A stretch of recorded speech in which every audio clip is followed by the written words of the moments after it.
Sudah dibantu? Ya, baik. Jadi Bapak dan Ibu, selamat siang. Assalamualaikum warahmatullahi wabarakatuh. Salam sejahtera, Om Swastiastu, salam kebajikan, Namo Buddhaya buat semuanya. Salam sehat. Saya tidak bisa hadir di Jakarta karena alasan acara yang lain. Jadi mohon kiranya 15 menit ini dapat bermanfaat. Tadi Mas MC sudah menjelaskan mengenai tugas saya, yaitu untuk hal yang sifatnya mengkomunikasikan. Sesuatu yang sudah kita kerjakan dengan sangat baiknya ini bagaimana kita bisa berkomunikasi dengan khalayak ramai, ya, khususnya kita bicara tentang investor, potential investor, regulator, dan juga stakeholders pada utamanya. Oke, jadi ada kata kunci yang kita akan bahas di sini, satu ESG reporting, dan yang kedua adalah sustainable business strategy. Silahkan ke slide berikutnya.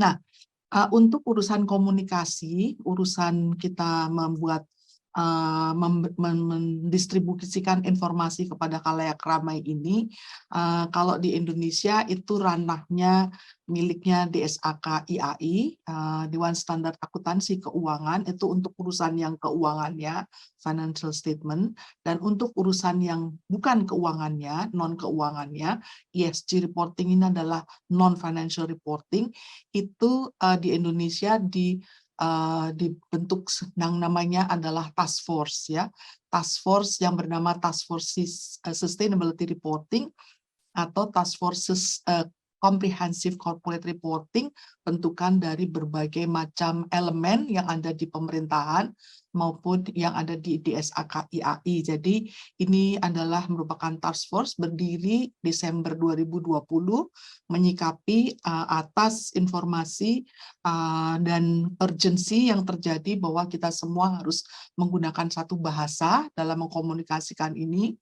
Karena prakteknya sampai hari ini Bapak dan Ibu itu bahasanya itu banyak sekali, bahasanya itu sangat beragam, terfragmentasi, saturasi, terlalu banyak, overloaded, sehingga dikeluarkanlah kebijakan untuk menggunakan satu bahasa, yaitu bahasa yang akan kita gunakan, bahasa yang sifatnya mandatori, ya. Nah, di Indonesia ini task force-nya, kita dari berbagai elemen datang bersama-sama.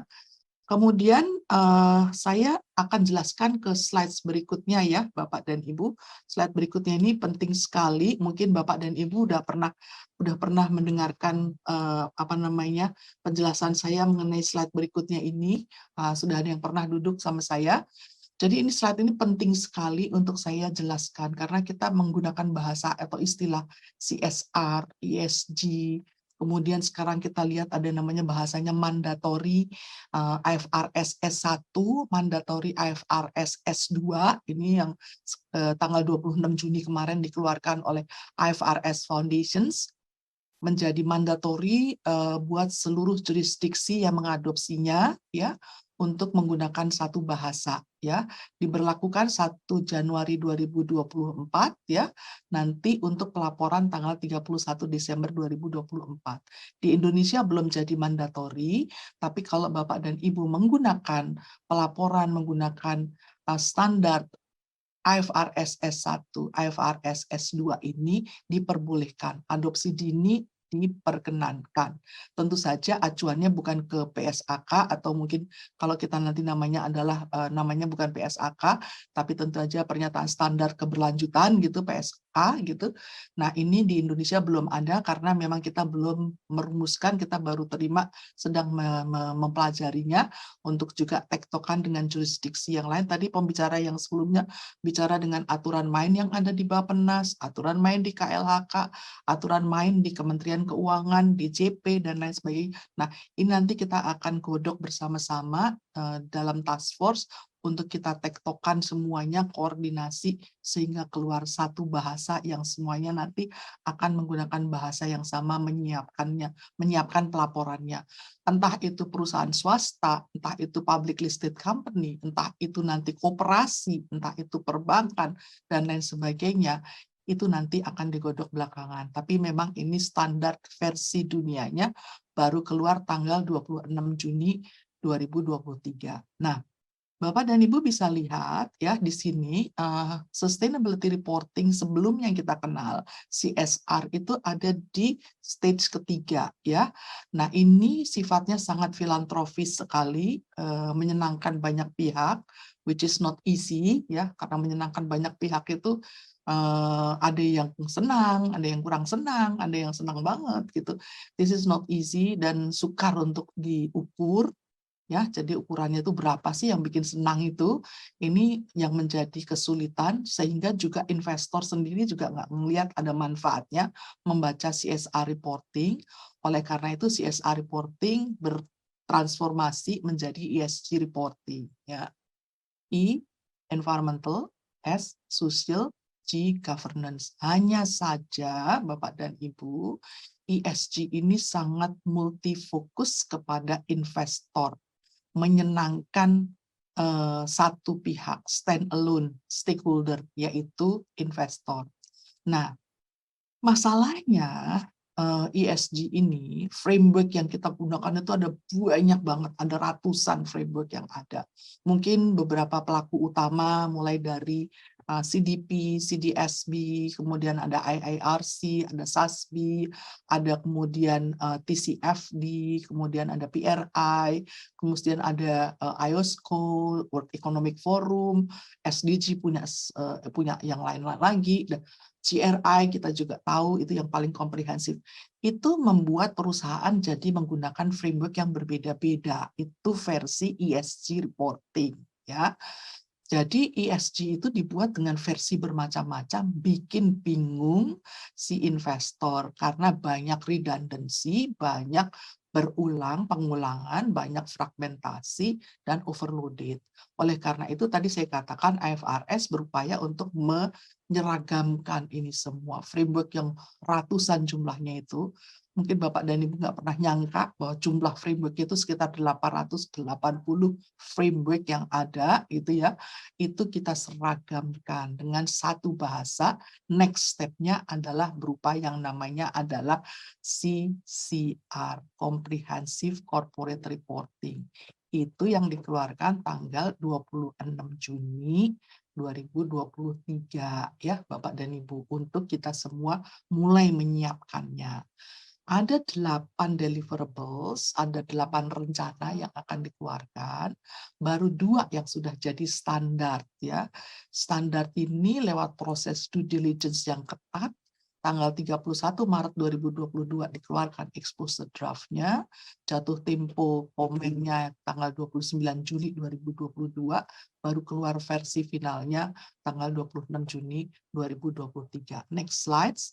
Jadi Bapak dan Ibu lihat ya transformasinya itu dari CSR, ESG, atau mungkin juga kita lihat ada integrated reporting pada saat yang sama. Ini single stakeholder, yaitu investor, beralih ke comprehensive corporate reporting yang juga jadi satu single stakeholders. Konsentrasinya masih ke satu stakeholder, tapi nanti akan mengarah ke multiple stakeholders. Tapi ini sekarang lebih seragam bahasanya, ya, Bapak dan Ibu. Next slide. Next slide. Udah ya, oke, sip. Yang berikutnya, Bapak dan Ibu, jadi kalau Bapak dan Ibu lihat, kembali ke slide yang sebelumnya, kalau boleh, yang biru-biru. Yang biru-biru. Ya, oke. Ini adalah tekanan yang diberikan oleh perusahaan kita, siapapun kita, maupun warteg, maupun biro jodoh gitu ya, ataupun mungkin konsultan, semuanya, atau apalagi mining company, semuanya dapat pressure yang besar sekali. We have to be responsible for our beloved planet ya, kepada manusianya, kepada planetnya ya, kepada semua tatanan yang ada di muka bumi ini. Nah, Ada 5P yang kalau kita kenal toh, people, planet, ya terus ketiganya itu udah bukan profit lagi, tapi kita sebut sebagai prosperity, kemudian ada partnership, dan yang terakhir adalah peace. Ini harus embedded di dalam kebijakan-kebijakan ESG reporting kita atau CCR kita, 5P. Nah, di sini tekanannya itu terlihat dalam bentuk bisnis model. Jadi kita itu memang mau nggak mau, suka nggak suka, merubah bisnis model kita yang asalnya tadi hanya berorientasi pada laba, laba, laba, money, money, money, money, money, beralih kepada yang namanya money untuk mengenerate ESG. Atau ESG tujuan kita untuk menjadi misalnya datengin uang sambil saat yang bersamaan kita berkontribusi kepada 5P tadi sambil mengenerate uang, mengenerate yang kita sebut sebagai prosperity tadi, collective prosperity.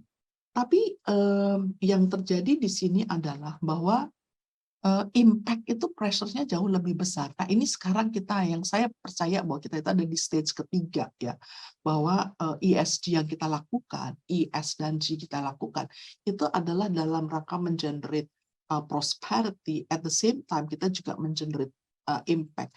Tapi extreme conditions daripada gambar ini adalah bahwa kita itu berada di dalam dunia usaha, itu mainly hanya untuk kepentingan daripada menghasilkan impact, impact. Ya, kalau kita lihat apa yang terjadi di Italia, panasnya sampai nembus angka 46 derajat, sesuatu yang nggak pernah terpikirkan. S2 saya di Eropa, saya nggak pernah mikir bahwa suatu hari Eropa bisa nembus 46 dan akan mencapai sampai 52 derajat. Ada extreme weather di mana-mana, banjir, bandang, dan kita udah nggak bisa lagi kita ngomong tentang profit, orientasi kita hanya ke cash flow gitu ya, itu udah nggak bisa lagi gitu ya. Atau Anda ditinggalkan oleh stakeholders Anda gitu ya, atau Anda dapat pinjaman dengan tingkat bunga yang tinggi sekali, dampak daripada cost of capital, atau ya Anda sukar sekali mencari partner, itu pilihannya. Jadi impact ini memang sesuatu yang jadi ultimate goal daripada setiap perusahaan kita ya. Next slide. Nah, kalau nanti Ibu Maria Nindita akan bicara panjang tentang value creations ini ya. Tadi saya sudah gambarkan tentang ESG dan integrated reporting yang frameworknya dari IIRC, mengatakan bahwa sebetulnya kita tuh yang kita lakukan apa sih? Kita tuh menciptakan nilai ya. Nilai jangka panjang dengan memberikan impact yang besar, tapi terus kemudian bertransformasi lagi menjadi kita itu cuma ada hanya untuk membuat impact, dampaknya itu yang paling besar lah, yang paling signifikan buat ke planet kita tercinta. Nah, tadinya kita berorientasi kepada profit, prosperity gitu ya, shareholders value. Kemudian kita pindah ke share value, kemudian kita pindah ke dalam sistem values. Ini nanti akan dipanjang lebar dijelaskan oleh Ibu Maria Nindita. Jadi kita akan mensinkronkan bisnis model kita dengan transformasi daripada business models dan value creations kita ke tahap yang paling akhir tadi, impact, dan yang ketiga adalah mengenerate apa yang kita sebut sebagai system values ya. Next.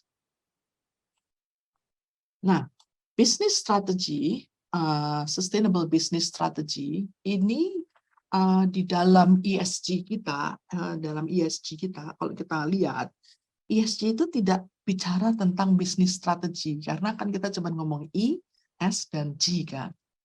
Strategi nggak masuk. Nah, ini dia nih.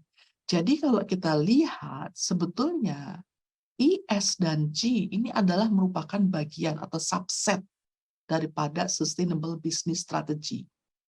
Nah, ini yang diantisipasi, diakomodasi oleh IFRS Foundations dengan terbentuknya IFRS S1 dan IFRS S2. Oke. IFRS S1 dan IFRS S2 itu bicara global scope-nya, lewat kita sebut sebagai international global baseline-nya ya. Jadi apa yang kita lakukan di sana itu adalah part of it, bagian daripada sustainable business strategy itu adalah membuat yang namanya ESG tadi, ya. Atau kita masukkan itu komponen kalau sudah bahasanya satu, ya tadi IFRS S1 dan IFRS S2 tadi, ya. Kalau sudah bahasanya satu, framework-nya satu gitu ya. Atau tadi menuju global baseline dalam menuju kepuasan daripada stakeholders yang ada. Nah, Bapak dan Ibu, next slides, boleh ditunjukkan next slides-nya. Oke. Nah, next slide ini yang sekarang kita lagi godok ini, yang kita akan adopsikan untuk kasus Indonesia ya. Jadi di luar negeri kita sudah lihat ada mandatory requirements-nya. Bapak dan Ibu yang punya kantor pusat di luar negeri itu sudah mulai bicara tentang IFRS S1 dan IFRS S2. Bapak dan Ibu yang nggak familiar ya, IFRS S1 itu bicara tentang general requirements untuk sustainability reporting, sementara IFRS S2 itu bicara tentang climate change disclosures, ya, climate change disclosures. Bagaimana kita mendisclose, memberikan informasi yang transparan, honest information tentang climate change kita, dampak-dampaknya. Pada dasarnya, apa yang dikemukakan di dalam Sustainable Business Strategy itu semuanya tercover di dalam IFRS S1 dan IFRS S2, Bapak dan Ibu. Kita bicara tentang risk management, itu adalah komponen daripada Sustainable Business Strategy. Kita bicara tentang innovations and efficiency. Kita bicara tentang responsibility daripada investors dalam mengambil keputusan. By the way, yang namanya reporting kita itu tujuannya hanya ada 3. Ya. Reporting yang kita hasilkan itu. Entah ini financial reporting, entah ini non-financial reporting, entah ini ESG, entah itu CCR. Pada dasarnya itu kita menggunakan 3 hal. Yang pertama adalah sebagai bentuk akuntabilitas kita kepada 5P tadi.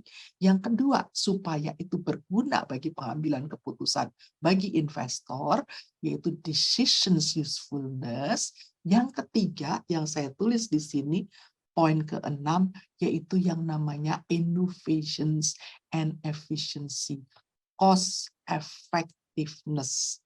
Jadi Bapak dan Ibu, kalau Bapak dan Ibu memutuskan menggunakan framework IFRS S1 dan S2 yang mengakomodasi berbagai macam framework tadi, akan ideal sekali bagi pencapaian Sustainable Business Strategy. Karena di sana punya 3 tujuan yang sangat mulia, yaitu tadi akuntabilitas, decisions usefulness, berguna bagi pengambilan keputusan buat investors dan stakeholders at large, public at large. Dan yang ketiga untuk mengetahui cost effectiveness daripada perusahaan. Saya ambil contoh ya. Dulu kita ngelaporin tentang cash flow ya. Cash flow terdiri dari 3 item. 1, operational activities, investing activities, financing activities. Tapi itu tidak terjadi lagi, Bapak dan Ibu. Ini yang kita kerjakan sekarang. Cash flow-nya lebih bertanggung jawab. Artinya kalau perusahaan itu sangat terpengaruh oleh iklim, sangat rentan sekali sama iklim, ya mbok dilaporin, jangan disimpan. Apa dampaknya terhadap cash flow perusahaan? Ini dia yang diantisipasi lewat CCR tadi. Ya, beda dengan yang kita kenal di ESG. Jadi bertahap ini memang arahnya ke sana. Jadi kalau ESG itu jalan sendiri tanpa mengkaitkan ke financial reporting, sementara kalau CCR ini namanya juga comprehensive corporate reporting, itu akan embedded, akan jadi satu. Ada tektokannya antara item-item yang ada di financial statement dengan item-item yang ada di ESG tadi. Jadi bukan 2 report yang terpisah, tapi tetap satu report, tapi satu report dengan informasi yang lebih akuntabel, lebih berwawasan ke 5P tadi. Ambil contoh tadi saya katakan, kalau kita punya cash flow itu kan macam-macam ya isinya. Ada biaya training, ada pendapatan yang in terms of cash ya, dan lain sebagainya. Nah, itu harus kita lihat bagaimana pengaruh daripada iklim terhadap kegiatan atau dampak terhadap cash flow perusahaan.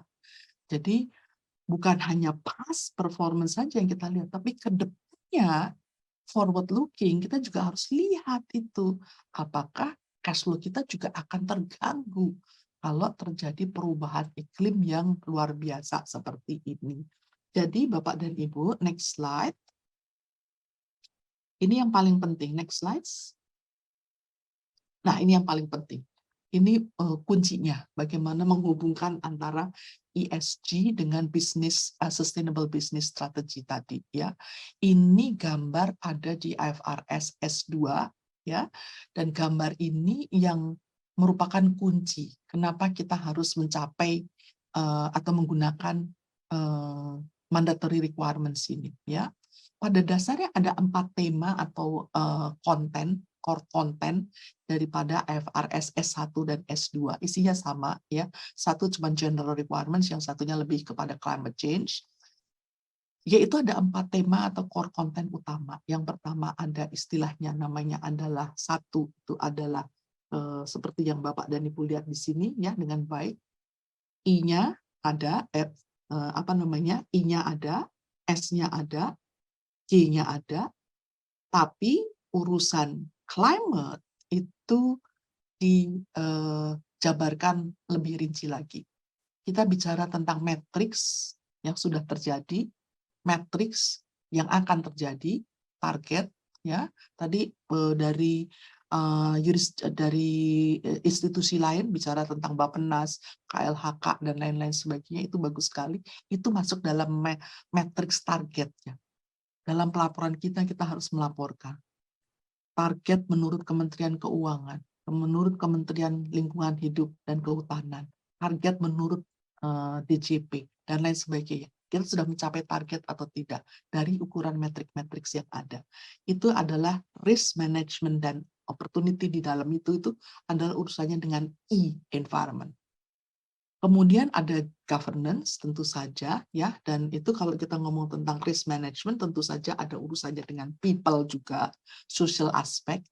Kalau Bapak dan Ibu misalnya mentrain pegawai ke luar daerah atau ke luar negeri, itu nggak gampang itu sekarang urusannya gitu ya. Harus lebih akuntabel lagi. Kenapa harus ke luar negeri pelatihannya? Terus berapa karbon yang dihasilkan dari trip yang dibuat oleh karyawan yang harus training ke luar negeri ya atau bertemu di Batam gitu ya, dan lain sebagainya. Apa upaya yang sudah dilakukan, risk manajemennya, risk assessment, management, mitigasi sehubungan dengan penciptaan GHG apapun yang Bapak dan Ibu lakukan. Nah, jadi di sini ini adalah komponen daripada sustainable business strategy tadi yang saya katakan. ESG embedded dalam sustainable business strategy ya. Dan itu harus dilakukan secara standardized, bahasanya sama, pakai framework yang sama ya. Dan artinya ini yang akan memudahkan komunikasi kita kepada investor, jadi bahasanya nggak beragam-ragam. Ya, Bapak dan Ibu mestinya tahu bahwa IFRS S1 dan S2 itu datang dari sekitar 7 framework yang ada, yang framework yang dominan, yaitu CDP, CDSB, ya, tentu jadi satu, SASB dan IIRC jadi satu, jadi CDP, CDSB jadi CDSB, SASB dan IRC jadi satu, namanya Value Reporting Foundations. Kemudian ada TCFD tentu saja, ada World Economic Forum, ada IOSCO ya. Ini semuanya bergabung menjadi yang kita sebut sebagai TRWG, Technical Readiness Working Group, yang memberi masukan kepada ISSB, International Sustainability Standard Board ya, dalam merumuskan standar ini. Jadi ini intinya, kita bicara tentang TCFD ini dibawa mentah-mentah dari yang namanya TCFD framework. Kita sebut sebagai TCFD taxonomy untuk climate risk and opportunity, dan ini ESG merupakan subset daripada sustainable business strategy ini. Next, saya rasa kita udah hampir selesai. Next-nya, next slide. Nah, jadi ini adalah slide yang saya ambil dari slide-nya IFRS terakhir kali. Ini ada education session seminggu lalu, tanggal 18 Juli. Disebutkan di sana bahwa memang kita itu akan membuat dalam bentuk satu core content secara menyeluruh, ikutin format yang ada sesuai dengan apa yang dituangkan oleh IFRS S1 dan S2-nya. S1 itu yang umumnya, S2-nya urusan climate change first, not climate change only, ngikutin format yang seperti yang saya tuliskan di sini. Sustainable governance, itu aspek daripada sustainable business strategy. Terus kemudian bagian daripada sustainable business strategy, kemudian ada sustainable risk management termasuk mitigasinya. Terus kemudian ada yang namanya metrics and targets, ya, sesuai dengan masing-masing jurisdiksi. Next-nya. Oke, jadi tadi sudah dibicarakan juga tentang jenis daripada risiko. Ada 2 jenis risiko. Ini kadang-kadang buat akuntan, buat orang finance, jenis-jenis risiko ini mungkin sesuatu yang bukan bahasa sehari-harinya. Beberapa hari yang lalu, hari Senin, saya mendampingi Pertamina Energy untuk membuat sustainability reporting-nya, dan kita bicara tentang physical assets dan transition assets ini sesuatu yang tidak mudah, tapi kita memang harus ada brainstorming dengan multidisiplin dalam membuat apa yang kita sebut sebagai matrix dan target, baik untuk physical maupun transitions, membuat transition plan-nya. Jadi itu yang saya mau kemukakan, Bapak dan Ibu, untuk sesi saya hari ini, bagaimana kita mengcombine business sustainability business strategy dengan ESG kita lewat IFRS S1 dan IFRS S2. Oke, terima kasih. Semoga bermanfaat. Assalamualaikum warahmatullahi wabarakatuh. Waalaikumsalam.